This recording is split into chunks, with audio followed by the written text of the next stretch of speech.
whom Herpes saiu the citizens of the New World. Olá pessoal, eu sou André Barbieri e esse é o Espectro do Comunismo, a sua segunda fase, que é uma continuidade daquilo que a gente discutiu na primeira etapa do nosso programa, abordando em especial as discussões estratégicas entre o trotskismo e o stalinismo, debates que a gente vai continuar fazendo aqui, mas com uma perspectiva mais detalhada.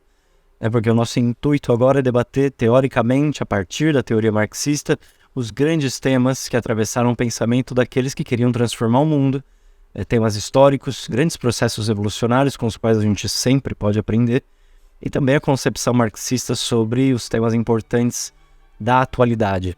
E nesse primeiro programa, ou nesse episódio da segunda fase, meu intuito era dar uma ideia sobre os pilares fundamentais do pensamento do Marx.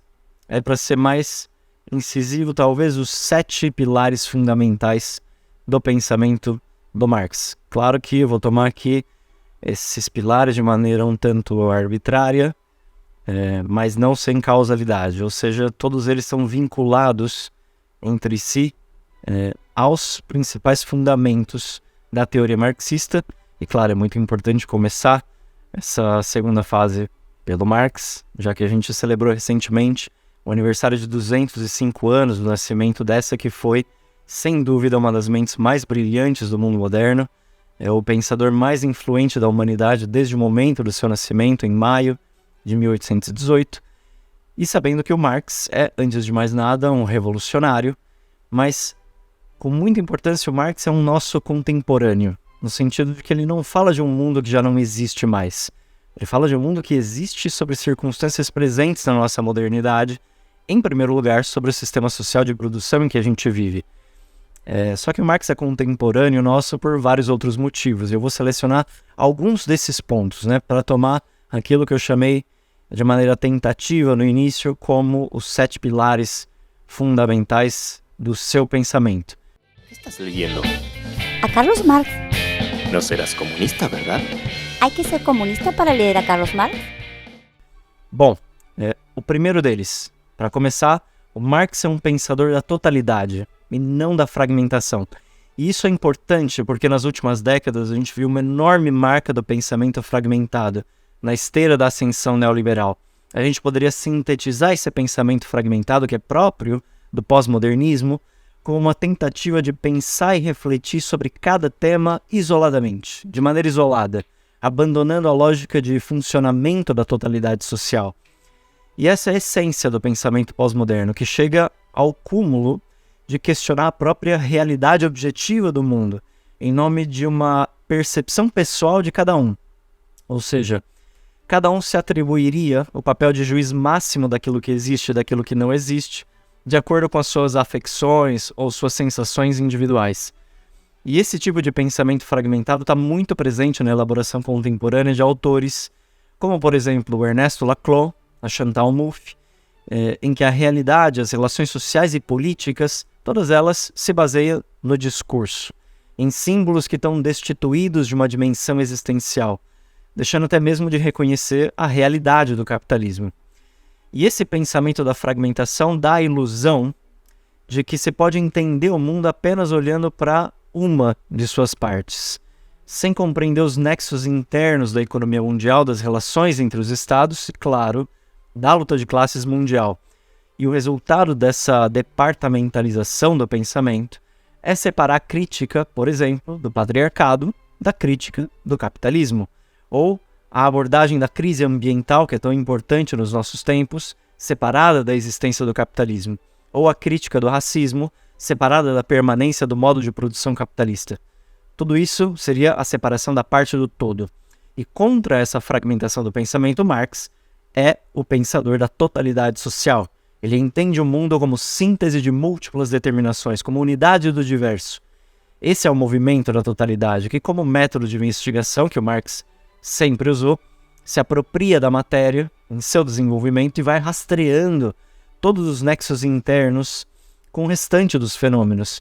Esse processo de nascimento, amadurecimento, definhamento e desaparecimento de tudo que existe. Essa é a visão da totalidade, que permite conectar a batalha contra o racismo, contra o machismo, contra todas as opressões, com um combate ao capitalismo. Bom, nesse ponto vocês já estão vendo onde eu quero chegar, né? Essa visão da totalidade é aquilo que fundamenta o método dialético do Marx. E o que seria a dialética para o Marx? Bom, para falar em poucas palavras, seria a ciência do limite. A ciência do movimento em que todas as coisas transitam permanentemente de uma forma para outra. Que cada coisa, através desse movimento, deixa de ser algo para se converter no seu contrário. Para dar uma definição marxista elaborada pelo Trotsky sobre os fundamentos da dialética materialista, a gente pode pensar que tudo que existe, existe no tempo. E tudo que existe no tempo se transforma continuamente. Essa é a base, esse é o fundamento filosófico do pensamento totalizante, do pensamento da totalidade para o Marx. La base de tout. Vous lisez l'anglais? J'apprends vite. Échec. Karl adresse un regard satisfait à son adversaire. Friedrich vide son verre d'un trait. Un autre, c'est moi qui offre. Bom, o segundo pilar seria o Marx como um pensador da história, como um processo aberto, não como um processo fechado ou pré-determinado. Isso é muito importante, é o oposto de uma visão teleológica do movimento histórico. E o que seria teleológico? Seria aquele tipo de pensamento que concebe a história como algo já prefixado, a atingir um determinado fim, uma história fechada, já a caminho de uma finalidade determinada de antemão. O Marx, ao contrário, pensa uma história social humana, aberta, com distintas possibilidades. Não existe para o Marx uma história com letra maiúscula, não existe uma história com sentido pré-determinado, para além da atividade consciente daqueles que habitamos o mundo, no caso, nós, os seres humanos de cada período histórico. Na ideologia alemã, o Marx escreve junto com Engels que a história não é nada mais que a sucessão das distintas gerações humanas inscritas num determinado contexto, e que esses mesmos seres humanos são os agentes da história, ainda que não a partir da sua livre vontade ou sob circunstâncias da sua escolha, e sim sob aquelas circunstâncias com que os humanos se defrontam diretamente, que foram legadas e transmitidas pelo passado, que é o que o Marx disse de maneira brilhante logo no início do 18 Brumário de Luiz Bonaparte. Ou seja, a história, sendo aberta, nos possibilita e nos condiciona ao mesmo tempo. Mas o decisivo é a maneira como os seres humanos organizados socialmente utilizam essas condições objetivas para determinar o curso do seu destino em um caminho ou outro. Essa visão da história é fruto do materialismo dialético, que, como eu disse antes, é um processo em que tudo nasce, se desenvolve, amadurece, envelhece e perece, em que a máxima verdade é o movimento de todas as coisas. Essa visão que o Marx tem da história é o que permite dar muita importância para um elemento subjetivo da ação, da consciência e da organização humana. E é a visão que melhor se adequa, por exemplo, a uma dúvida que muitas vezes paira na cabeça das pessoas, que seria: a revolução é possível na nossa época? O Marx responderia que sim, assim como respondeu positivamente essa pergunta muitas vezes, porque a história humana continua sendo feita pelas classes e indivíduos que lutam por transformar a história, ou, claro, por conservá-la, e os resultados sempre dependem da luta de classes. Como afirma um filósofo francês muito importante, que é o Daniel Ben-Said, nenhum sentido pré-estabelecido da história, nenhuma predestinação justifica a resignação à opressão. As revoluções nunca se enquadram nos padrões pré-estabelecidos. De la liberté, mais cette liberté est que pour eux, pas pour vous. Vous le sentez dans votre... Então, o pensamento reformista, que foi responsável pela derrota de grandes revoluções no século passado, e que foi acompanhado nisso pela política contra-revolucionária do stalinismo, se baseia, ao contrário, numa idealização do desenvolvimento pacífico das forças produtivas, das liberdades democráticas por dentro do capitalismo, e considera sempre que as revoluções são impossíveis. Com isso, a gente tem uma história fechada, ao contrário do Marx. Nessa história fechada dos reformistas, o capitalismo seria a culminação da sociedade humana. Só que a realidade é muito mais complexa que o pensamento reformista, como mostra hoje a guerra da Ucrânia e todos aqueles que pensavam que as guerras interestatais, as guerras entre os estados, eram coisa do passado, que seriam impossíveis. E as guerras, é importante lembrar, sempre foram parteiras de revoluções. Então, esse é um grande destaque que o Marx dá em contraponto à visão de uma história fechada por parte dos reformistas. E uma outra modalidade da negação reformista das revoluções e da afirmação da história como um processo aberto vem daqueles que extraem a classe trabalhadora do seu contexto histórico e esperam de braços cruzados uma mitológica tomada de consciência por parte do proletariado até que esse sujeito social esteja pronto para a revolução. Essa é uma maneira pouco sofisticada de encarar a história como, mais uma vez, um processo fechado, um processo fatalista do destino. Então, ao contrário desse mecanicismo da história com possibilidades fechadas, o Marx parte do pressuposto da história aberta, em que as circunstâncias evolucionárias vão estar colocadas para nós, na nossa época, assim como estiveram para todos aqueles que foram os nossos predecessores no século XX, e cabe a nós aproveitar esses momentos de inflexão da história para conduzir a revolução ao seu triunfo.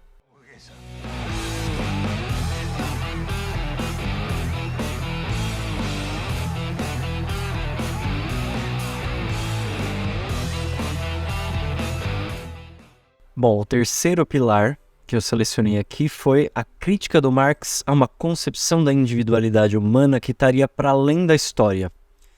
Por tudo que eu disse até agora sobre a concepção profana que o Marx tem da história, ele pensava os seres humanos como sujeitos historicamente determinados e condicionados.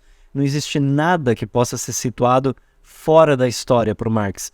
Isso é importante como contraposição, por exemplo, ao pensamento liberal, que sempre quis fazer crer que o mundo é criado por indivíduos atomizados e não pela cooperação e a socialização do trabalho. Talvez uma voltinha mais vale a pena nesse pensamento liberal, porque a concepção dos indivíduos enquanto sujeitos ahistóricos, sujeitos autossuficientes, tem uma longa trajetória nas escolas de pensamento ligadas ao liberalismo, como, por exemplo, a escola da utilidade marginal, que atribuiria o comportamento dos indivíduos à natureza egoísta de um conjunto de agentes econômicos ativos e livres. No modelo neoliberal isso se desenvolve muito mais, se exacerba, né, essa noção, o indivíduo aí se torna um sujeito racional por meio do reconhecimento da possibilidade de maximizar suas capacidades para obter o máximo lucro ou para obter o maior benefício com os menores custos. Uma tese que tem expoentes neoliberais no Friedrich Hayek ou no Milton Friedman. Nessas leituras, o indivíduo não pertence à história. Ele constitui a sua própria história individualizada, sem nenhuma relação com os demais. E a verdade é que a subjetividade humana sempre mudou. Ela sempre se transformou dentro das relações sociais de produção e reprodução históricas em que a gente está inscrito. Por exemplo, é diferente a subjetividade daquele que está submetido a condições de escravidão daquela subjetividade do senhor de escravos, ou a subjetividade do servo medieval e a subjetividade do seu suzerano, do seu senhor feudal, ou mais contemporaneamente, são enormes as diferenças subjetivas entre os capitalistas e os trabalhadores como classes antagônicas. Todas essas diferentes formas de ser são determinações da existência, nas palavras do Marx. Elas estão inscritas em um contexto histórico determinado. Elas geram maneiras determinadas de pensar e sentir, que por sua vez também são históricas, elas também vão mudando no decorrer da história. Então, voltando ao argumento dos liberais, os indivíduos seriam aqueles seres egoístas que pensariam na sua ação de maneira isolada da história em função da maximização dos seus lucros. Bom, essa é a característica do indivíduo burguês, não a característica dos seres humanos ao longo das diferentes etapas da história. Essa é uma muito importante crítica do Marx, a concepção de que as características que nós temos enquanto sujeitos existem por uma determinada conformação antropológica que estaria para além da história, para além do tempo histórico e das suas relações sociais. Para o Marx, não. Todas essas condições, todas essas formas de ser, essas formas de pensamento, a nossa própria particularidade humana estão condicionadas à nossa história, ao nosso contexto histórico, às nossas relações sociais. La condición esencial del capital es el trabajo que cada uno de ustedes realiza día tras día. La condición esencial del capital. Quarto pilar é o Marx como descobridor da anatomia e dos nexos internos do modo de produção capitalista. O interesse do Marx ao aplicar o método do materialismo dialético à história não é só explicar o seu movimento geral, ou o movimento geral da história, a transição das distintas fases produtivas da sociedade humana, mas é explicar as características específicas que possui o modo de produção capitalista. a sua obra sobre a anatomia, o funcionamento interno do modo de produção capitalista, que é o Capital, é um monumento científico inigualável pela modernidade, pela profundidade com que ele trata esse tema, porque ali o Marx dá uma análise que prova claramente que a concentração da riqueza nas mãos de um punhado de grandes capitalistas surge da apropriação sem pagamento do trabalho alheio, da apropriação sem retribuição ao trabalho alheio, do trabalho da classe trabalhadora. E com isso o capital consegue o domínio sobre o produto do trabalhador, que se converte numa existência autônoma, numa existência contraposta ao trabalhador, mas também consegue o domínio sobre a própria atividade ou exercício do trabalho, que é executado segundo as regras daquele que não trabalha, o capitalista.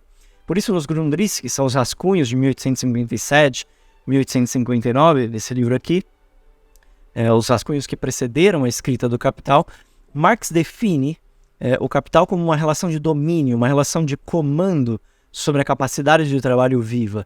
E essa é a razão de por que a criação da riqueza social gerada pelos trabalhadores não vai em benefício na maioria da sociedade, e sim de um punhado de proprietários que se apodera dessa riqueza. Nesse livro, nos Grundrisse, o Marx faz uma definição muito importante para a gente poder pensar esse problema, que é o direito de propriedade do capital se converte dialeticamente no direito sobre o produto alheio, ou no direito de propriedade sobre o trabalho alheio, o direito de se apropriar do trabalho alheio sem equivalente, e da parte da capacidade de trabalho viva, na obrigação de se relacionar com o seu próprio trabalho como propriedade alheia. Isso diz o Marx, e é aqui que está o núcleo do conceito da mais-valia, ou do mais-valor, que surge da exploração da classe operária. E para ser mais preciso, nos termos do Marx, esse mais-valor surge da criação de tempo de trabalho excedente, daquele tempo em que o trabalhador trabalha a mais do que teria que trabalhar para produzir o seu próprio salário, o que o Marx chama de tempo de trabalho necessário. E no Capital, Marx explica como a taxa de lucro resulta dessa proporção entre o trabalho excedente por sobre o trabalho necessário. E, mais além, o Marx explica como nesse modo de produção capitalista, todo o avanço da tecnologia, dos robôs, da internet das coisas, a inteligência artificial, para falar um pouco dos nossos tempos, todos esses avanços científicos que poderiam melhorar a vida humana e permitir que os seres humanos trabalhassem menos, fazem o oposto, na medida em que eles reduzem o tempo de trabalho necessário, prolongam o tempo de trabalho excedente, ou a porção excedente da jornada de trabalho, que é apropriada gratuitamente pelos capitalistas. El creciente empleo de las máquinas y la división del trabajo han hecho que el trabajador pierda todo su carácter autónomo.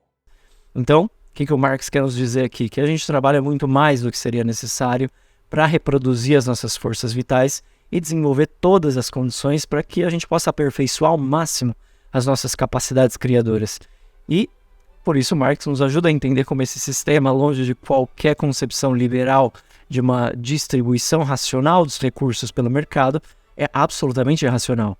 Vamos falar um pouco dessa irracionalidade capitalista. Hoje, 8 bilionários possuem a mesma riqueza que 3,6 bilhões de pessoas no mundo. E só no Brasil, os 6 capitalistas mais ricos possuem a riqueza de 100 milhões de pessoas. Essa é a racionalidade na distribuição dos recursos econômicos, na visão dos capitalistas.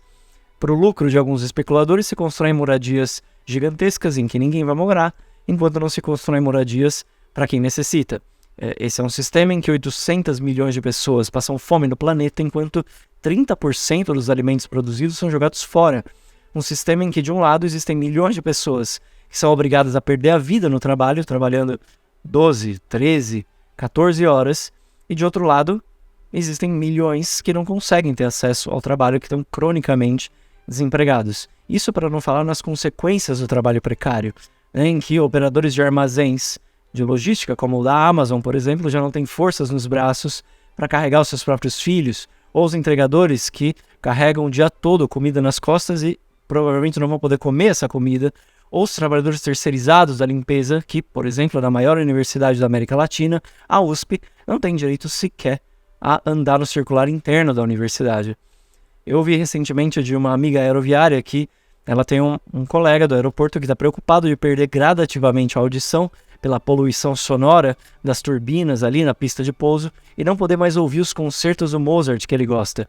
Ou seja, essa irracionalidade indignante do capitalismo, que é uma verdadeira fábrica de frustração de sonhos, é a que faz com que, em função dos lucros de alguns poucos, se esteja destruindo as nossas vidas, a nossa criatividade, as nossas forças vitais e, mais que isso, destruindo o planeta, os recursos naturais essenciais para o equilíbrio ambiental e para a existência de todas as espécies. O pensamento do Marx explica por que se produz essa irracionalidade e que os sofrimentos não acontecem por escassez de recursos, e sim pela concentração e apropriação privada desses recursos por alguns poucos que roubam o trabalho alheio.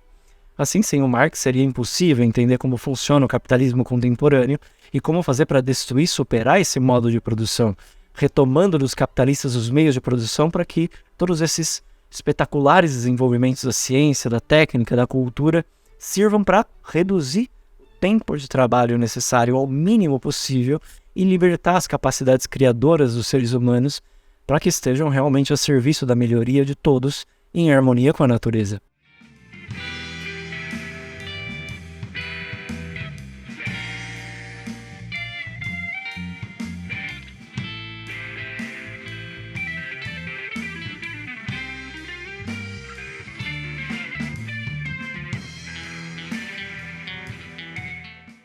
O quinto pilar seria o Marx como pensador dos limites da função do Estado na sociedade humana. Assim como Marx desfetichiza a ideia do homem econômico do liberalismo, ou de que o mercado seria um modo de expressão sistêmica daquilo que estaria na natureza humana, o Marx, ao mesmo tempo, é um crítico do fetichismo do Estado, ou seja, ele marca um contraponto com aquelas visões filosóficas e políticas que fetichizavam o papel do Estado como uma espécie de representação institucional da razão humana. E essa é uma abordagem que foi adotada por muitos pensadores importantes do passado, talvez em primeiro lugar o grande filósofo clássico alemão, o Hegel. Então, assim como o Marx criticou a noção burguesa de que as forças do mercado seriam as que melhor distribuiriam os recursos econômicos, ele também vai criticar a ideia de que o Estado poderia não ter uma determinação de classe. Todas as classes dominantes até aqui, na medida em que se delinearam os interesses sociais incompatíveis que tornaram ou que deram origem a classes irreconciliáveis, os escravos e os patrícios na antiguidade, os servos e os senhores feudais na era medieval, ou contemporaneamente os trabalhadores e os burgueses, todas essas classes dominantes se serviram do aparato do Estado como organização da sua força para impor os interesses sobre a classe antagônica. Numa atual, Marx definiu o Estado como um organismo de opressão de uma classe pela outra. Os capitalistas sempre fizeram isso durante todo o desenvolvimento da sua dominação. E no caso dos trabalhadores, como mostraram as experiências evolucionárias do século XX, eles também vão precisar de um estado de transição para organizar a democracia das maiorias sociais, para reorganizar racionalmente e de maneira planificada os recursos sociais a serviço da grande maioria da população e impedir que a burguesia tenha sucesso na sua tentativa desesperada de recuperar suas posições de exploração. Entretanto, é importante dizer aqui que, como pensa o Marx, esse é um estado de transição, é um estado operário de transição. E como diz o próprio nome, ele é passageiro, transitório. A sua tarefa, desde o primeiro ato que toma, é definhar e caminhar para a sua própria extinção, na medida em que as classes deixem de existir. Como diz o Engels, no Anti-Düring de 1878, o primeiro ato no qual o Estado realmente atua como representante de toda a sociedade, a tomada de posse dos meios de produção em nome da sociedade, é ao mesmo tempo o seu último ato autônomo enquanto Estado. O Engels diz aí que de esfera em esfera, a intervenção do poder estatal nas relações sociais vai se tornando supérflua e acaba por desaparecer. O governo sobre as pessoas é substituído pela administração das coisas e pela condução simples dos processos de produção. O Estado não é abolido, mas definha e morre. E é claro que aqui nós estamos discutindo do Estado operário de transição, aquele Estado que se instala com a destruição revolucionária do Estado burguês.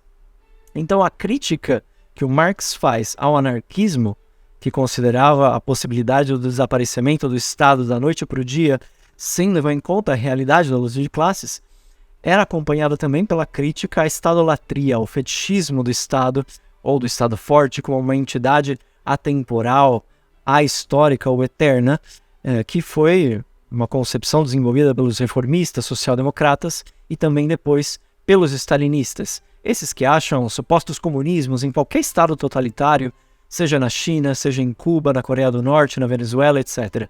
Nada disso. Para o Marx, ao contrário, a emancipação da sociedade capitalista tinha como objetivo a eliminação de toda a opressão e exploração, de todas as divisões entre classes a nível internacional, e por isso mesmo a abolição do Estado na história humana.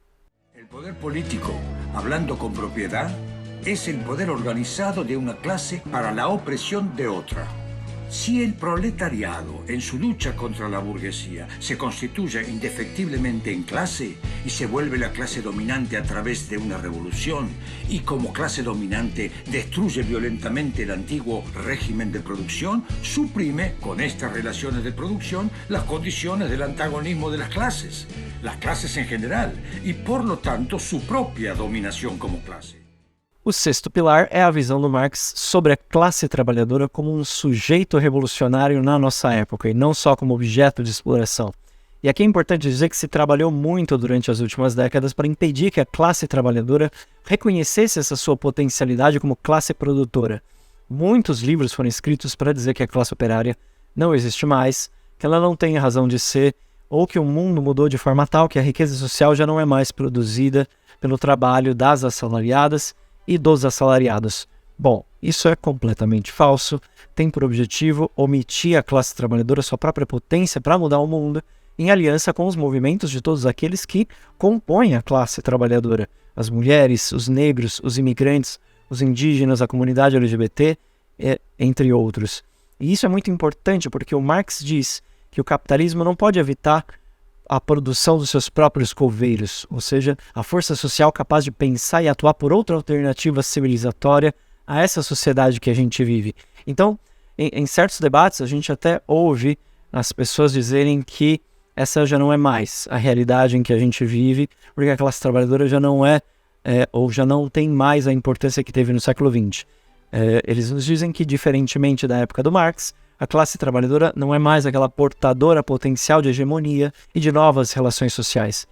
Bom, efetivamente, diferente da época do Marx, inclusive da época do Lenin, hoje a classe trabalhadora é muito diferente. A primeira diferença é que ela é majoritária na maioria dos países do mundo. Uma mudança que é tectônica e inimaginável no século XIX ou no início do século XX. É uma classe muito diferente, sim, é verdade, daquela do século XX. Ela é mais heterogênea, ela está altamente fragmentada em setores registrados com carteira assinada, não registrados, sem carteira assinada, trabalhadores precários, trabalhadores ativos imigrantes, entre outras divisões. Mas, como classe produtora, os trabalhadores são mais relevantes do que nunca antes na história do sistema capitalista. A gente poderia até brincar com essa ideia para dizer que a busca do capital por aumentar a exploração fragmentou a classe trabalhadora, mas ao mesmo tempo concentrou a classe trabalhadora em outras atividades, a logística, a importância dos transportes nos grandes centros urbanos, as comunicações, os serviços, multiplicando as suas posições estratégicas. A classe trabalhadora é muito mais heterogênea, mais feminizada, mais imigrante, negra, multiétnica, e isso dá a ela uma potência hegemônica muito maior do que ela tinha no século XX. A classe trabalhadora, é verdade, foi dispersada pelo neoliberalismo, mas isso fez com que o capital estendesse os trabalhadores a nível global como nunca antes na história. Então, querendo se blindar contra a força operária, o capital se tornou estruturalmente muito mais vulnerável à ação da classe trabalhadora, que é uma classe imbricadamente ligada aos atores oprimidos que encabeçam os principais movimentos sociais, já que, como diz a autora Keeanga Yamata Taylor, os problemas migratórios, os problemas de gênero, da luta antirracista, são todos problemas da classe trabalhadora.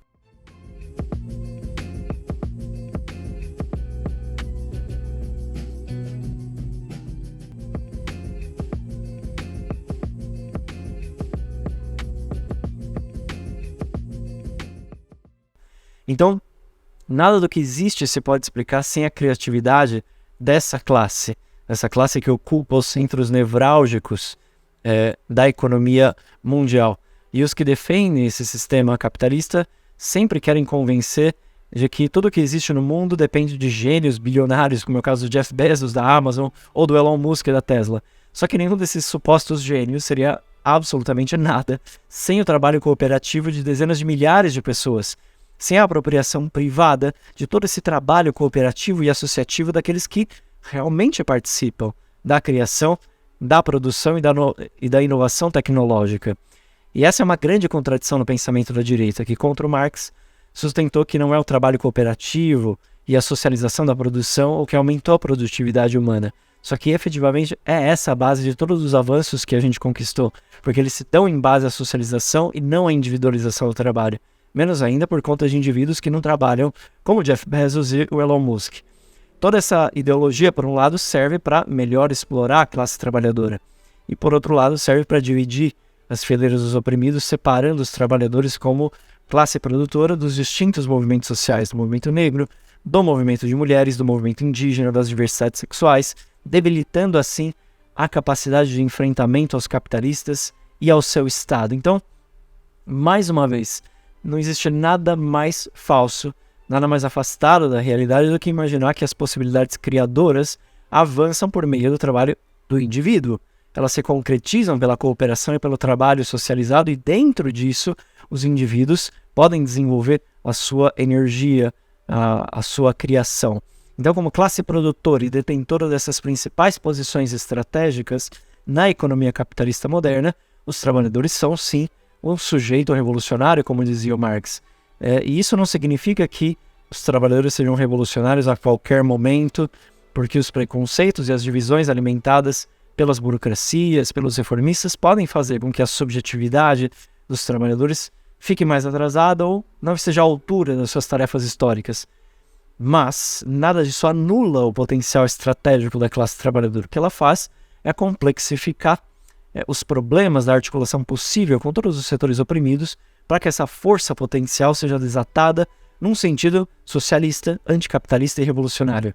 Isso depende do programa e da estratégia com que se intervém na realidade, o grau de consciência de organização da sua política. E não à toa, desde o século XIX, naquele momento em que as revoluções ainda não haviam chegado a um grau de maturidade, né, no caso das revoluções operárias, mesmo nesse momento, Marx, além de ser um grande teórico da revolução, ele era um grande organizador de partido revolucionário para a emancipação da humanidade. Que los obreros no tienen patria, que los proletarios del mundo deben unirse, que el capitalismo es un sistema mundial, es un disparate pretender reemplazarlo por cualquier otro sistema nacional. El objetivo del comunismo es la liberación de los trabajadores y por ese medio de la humanidad, de toda explotación y opresión. E o sétimo pilar, o Marx como pensador do comunismo como emancipação social e não como uma sociedade totalitária. O Marx entende que se a classe trabalhadora é capaz de superar o capitalismo, na medida em que ela se organize de maneira independente da burguesia e do seu Estado, ela é também capaz de vislumbrar a construção do que viria depois dessa sociedade capitalista. E pensar uma sociedade futura, uma sociedade em que estariam abolidos o Estado e o dinheiro, toda a exploração e opressão. E a esse tipo de sociedade futura, Marx dá o nome de comunismo.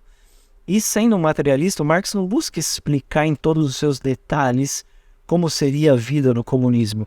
E sim, o Marx se fixa em dar pistas gerais de como seria essa nova forma de convivência, essa nova forma de produção dos seres humanos numa sociedade emancipada da exploração capitalista. Ele desenvolveu isso em algumas das suas obras, né? Nos manuscritos econômico-filosóficos de 1844, Marx considerava, e é em termos bastante filosóficos, que o comunismo era a recuperação da realidade efetiva da humanidade, o momento necessário da emancipação e da recuperação da essência humana para as próximas etapas do desenvolvimento histórico. Pouco depois, em 1845, na ideologia alemã, o Marx definiu o comunismo como o movimento real que anula e supera o estágio atual de todas as coisas. 30 anos depois, já na crítica ao programa de Gotha de 1875, Marx usa essa belíssima formulação da passagem do reino da necessidade para o reino da liberdade para descrever o comunismo. un fantasma recorre Europa. El fantasma del comunismo. Contra este fantasma se han conjurado en jauría todas las potencias de la vieja Europa. No hay un solo partido de oposición a quien los adversarios gobernantes no le pongan el mote de comunista. De este hecho resulta una doble enseñanza, que el comunismo ya está reconocido como una fuerza, que ya es hora de que los comunistas expongan a la faz del mundo entero sus conceptos, sus fines y sus tendencias. Essas são todas definições que dizem respeito aos traços gerais, né, com que a sociedade emancipada se depararia para pensar de maneira nova os seus problemas.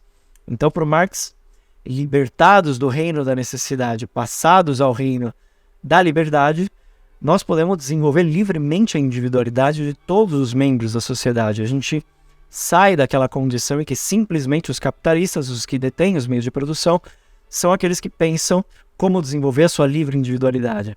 O Marx fala de uma sociedade emancipada da dominação do trabalho, em que não somente a produção seja fruto do trabalho socializado, mas também a propriedade dos meios de produção.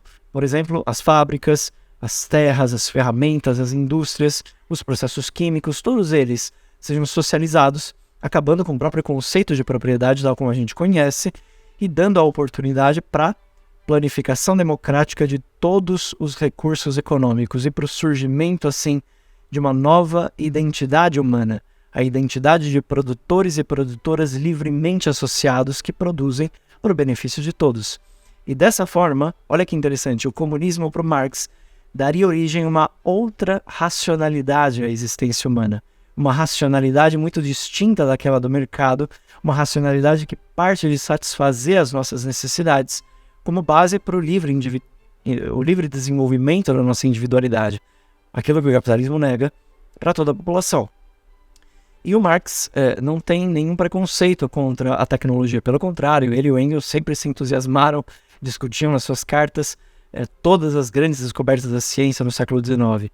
E por isso eles, quando vão falar do comunismo, não pensam na volta às comunidades primitivas, e sim na utilização de todas essas grandes forças produtivas, da ciência e da técnica, para socializar em escala global a realização do ser humano como produtor livre. Olha que ideia magistral essa.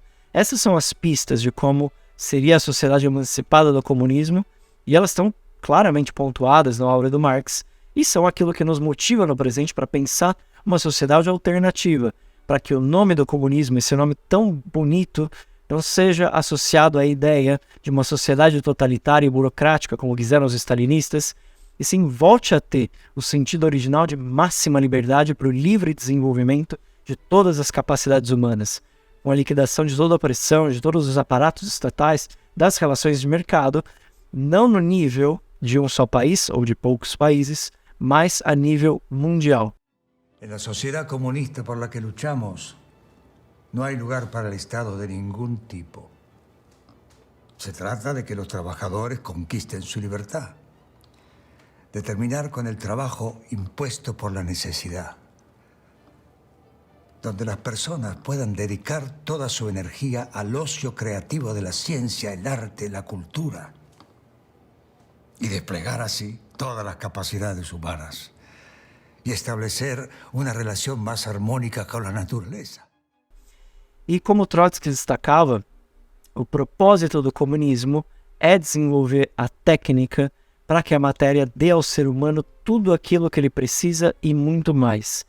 E esse objetivo responde a outro fim que é ainda mais elevado, que é o de libertar para sempre os poderes criadores do ser humano de todas as travas, de todas as limitações, de dependências humilhantes, e que as relações pessoais, a ciência, a arte já não tenham mais que sofrer com nenhuma sombra de dominação despótica.